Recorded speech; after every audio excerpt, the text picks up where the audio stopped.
এদেশের ইসলামী সংগঠনগুলোর নেতৃবৃন্দ, আলেম সমাজ, মসজিদের ইমাম সাহেবান, মাদ্রাসার শিক্ষার্থীরা রাতের ঘুম হারাম করে বাংলাদেশের প্রত্যন্ত অঞ্চলে প্রতিটি মন্দিরের দুয়ারে দুয়ারে দাঁড়িয়ে তারা পাহারাদারি করেছে। এটাই হলো সম্প্রীতির বাংলাদেশ, এটাই হলো ইসলামী আদর্শের বাংলাদেশ। এই বাংলাদেশ আর কোনদিন ভারতের অঙ্গরাজ্যে পরিণত হওয়ার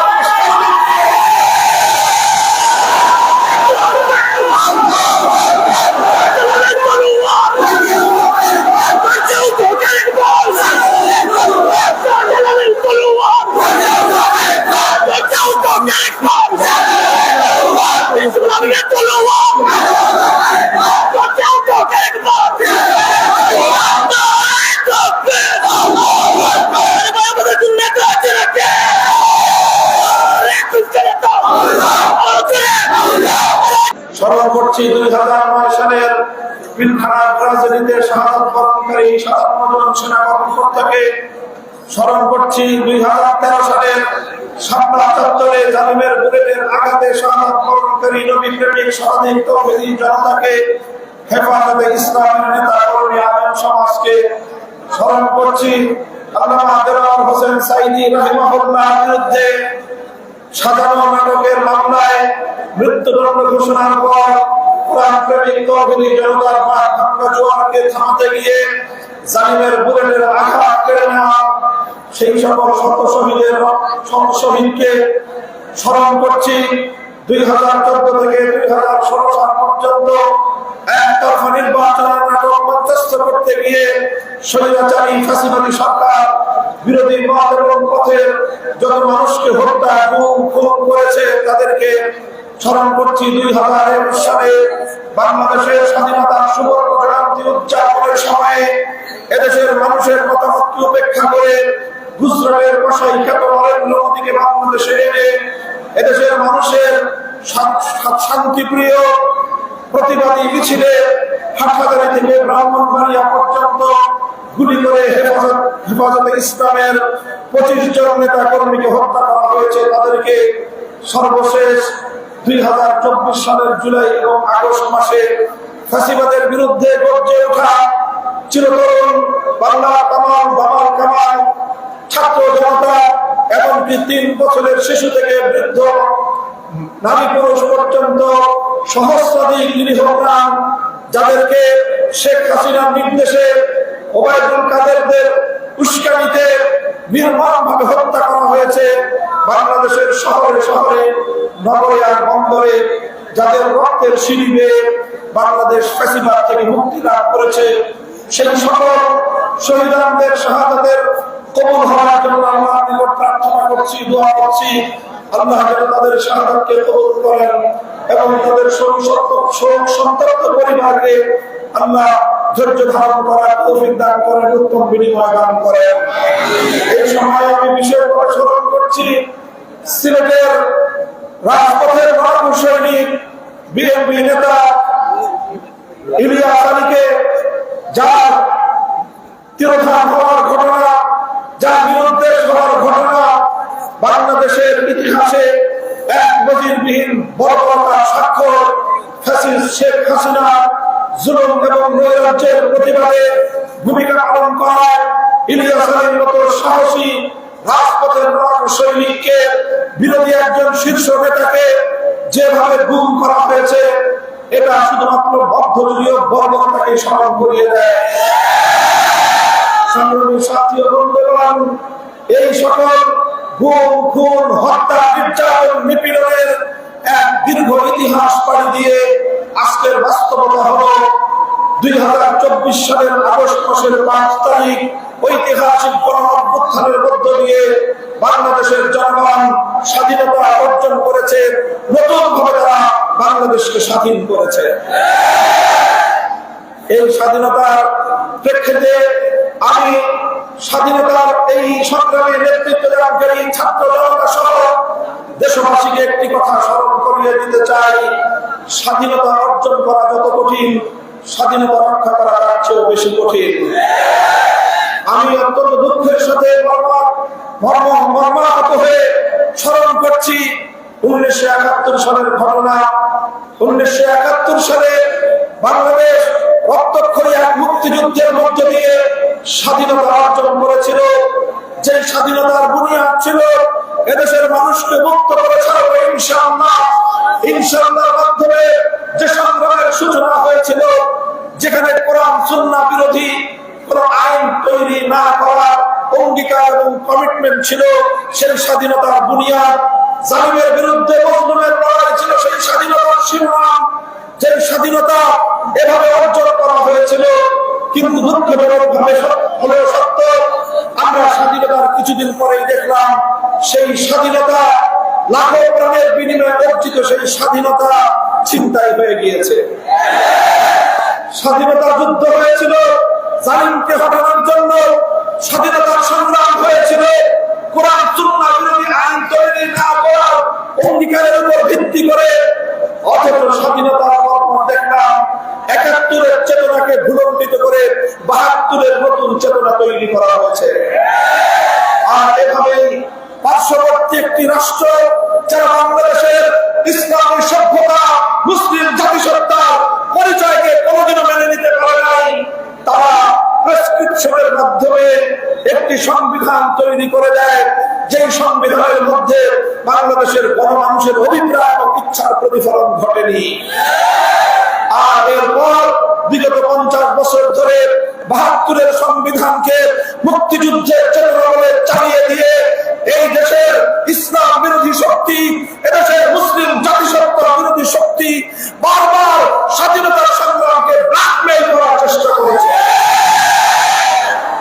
কাজে আমি স্পষ্ট ভাষায় বলতে চাই, ৭১-এর চেতনা ৭২-এর সংবিধানের মাধ্যমে যারা চিন্তাই করেছিল, আর নতুন কোন ষড়যন্ত্রের মাধ্যমে 2024-এর আগস্ট বিপ্লবকে যেন কেউ চিন্তাই করতে না হয়, এজন্য বিপ্লবীদেরকে সদা থাকতে হবে।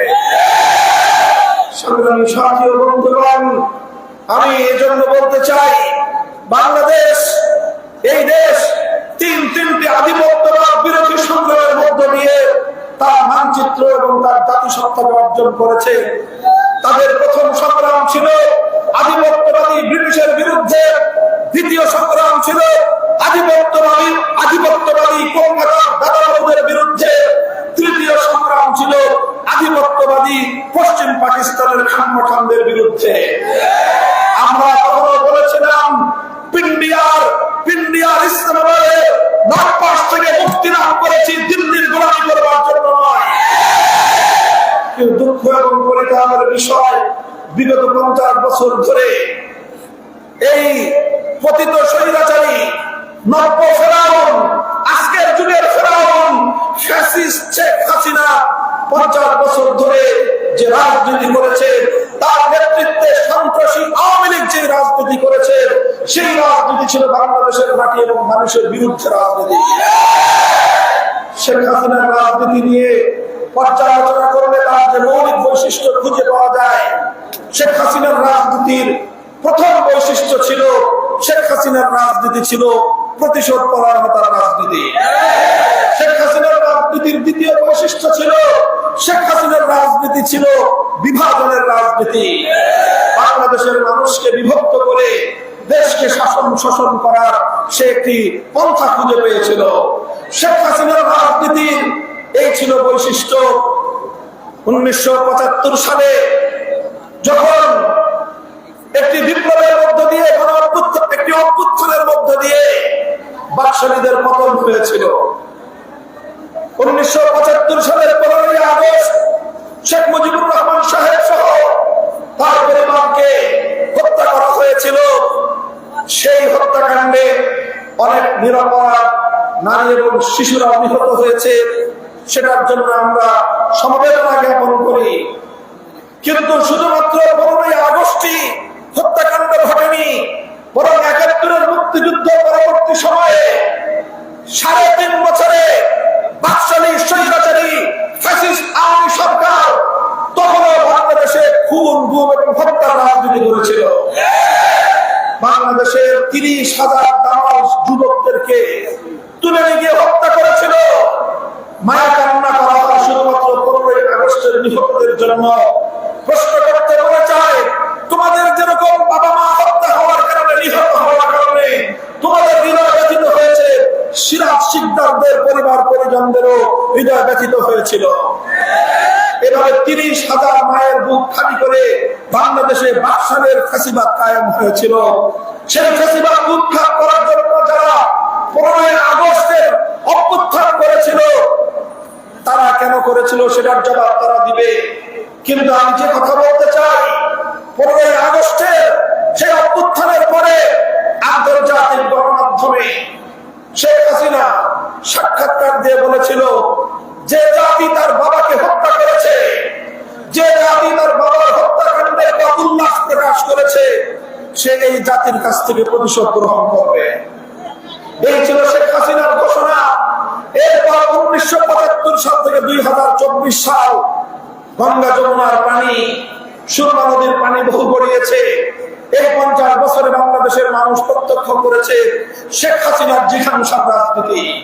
এদেশের মানুষ দেখেছে শেখ হাসিনার প্রতিশোধ পরায়ণতার রাজনীতি। সে প্রতিশোধ গ্রহণ করতে গিয়ে বাংলাদেশটাকে ধ্বংস করার সকল বিন্যাস বাস্তবায়ন করেছে। সে দেশের মানুষের রাজনৈতিক অধিকার হরণ করেছে, এদেশের মানুষের ভোটাধিকার হরণ করেছে, এদেশের মানুষের ভোটের অধিকার কেড়ে নিয়েছে। লক্ষ লক্ষ কোটি টাকা পাচার করে বাংলাদেশটাকে একটি তলাবিহীন ঝুড়িতে পরিণত করেছে। দেশের জাতিসত্তাকে হত্যা করে, দেশটাকে বিভক্ত করে বাংলাদেশটাকে চিরদিনের জন্য দিল্লির গোলামে পরিণত করে। আর এভাবেই তার স্বপ্ন ছিল বাংলাদেশটাকে একটি ভারতের অঙ্গরাজ্যে পরিণত করবে। এজন্যই সে ভারতে গিয়ে তিলকমালির মুখ্যমন্ত্রী সেজে এসে বাংলাদেশের স্বাধীনতার মুখে চাপড়ে করতে দ্বিধা করে না।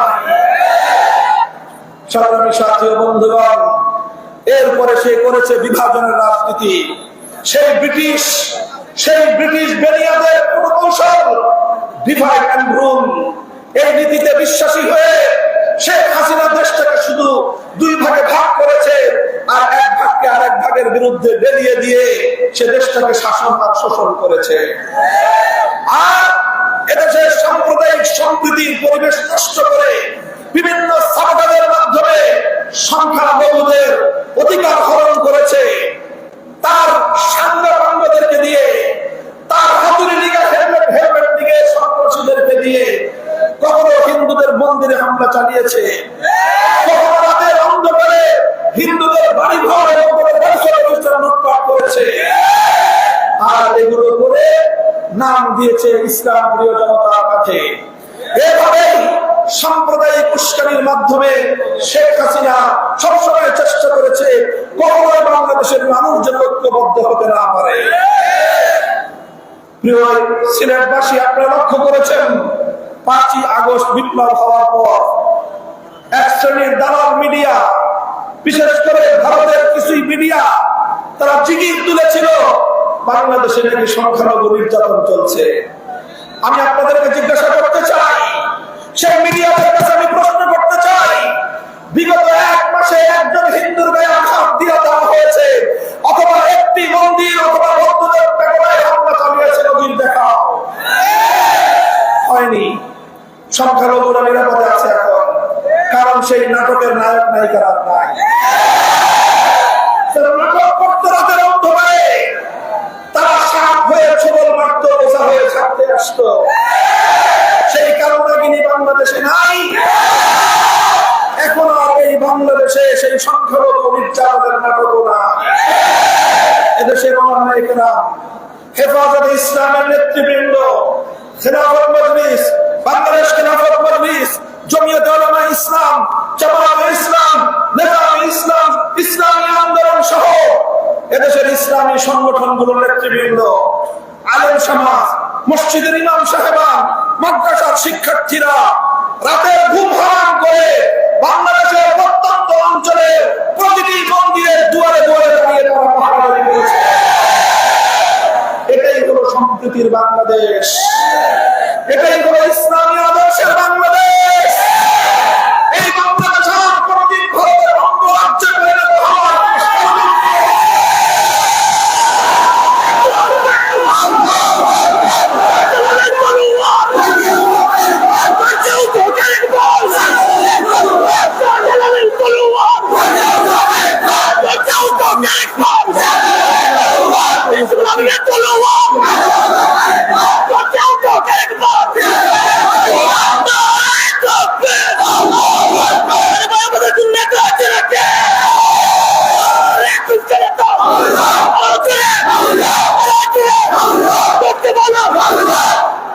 সংগ্রামী সাথী ও বন্ধুগণ, আমরা বলতে চাই এভাবেই সাম্প্রদায়িক সম্প্রীতির যে নজির স্থাপন করা হয়েছে এটাই বাংলাদেশের প্রকৃত চিত্র।